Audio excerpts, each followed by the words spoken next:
ഞാൻ മിക്കവാറും ഒക്കെ പറഞ്ഞാരംഭിക്കാറുള്ള ഒരു കഥ പറഞ്ഞുകൊണ്ട് തുടങ്ങാം. ഒരിക്കലൊരു കൊച്ചച്ഛന് ഒരു മെത്രാച്ചനൊരു പള്ളി കൊടുത്തു.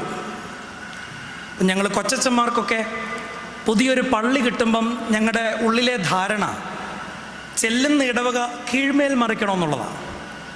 പക്ഷെ ഞങ്ങൾ മറിയുന്നതല്ലാതെ ഇടവകയ്ക്ക് പ്രത്യേകിച്ച് മാറ്റമൊന്നും ഉണ്ടാകത്തില്ല.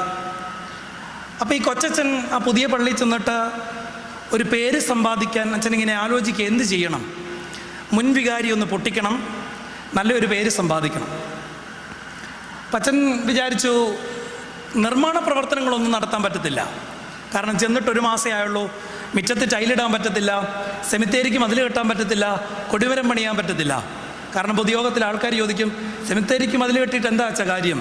അകത്തുള്ളവർ പുറത്തോട്ടും പോകത്തില്ല, പുറത്തുള്ളവനൊന്നും അകത്തോട്ട് നിർബന്ധ ബുദ്ധിയാ വരത്തുമില്ല. അപ്പോഴാണ് അച്ഛനൊരു ബുദ്ധി കിട്ടിയത്. ഒരു കാര്യം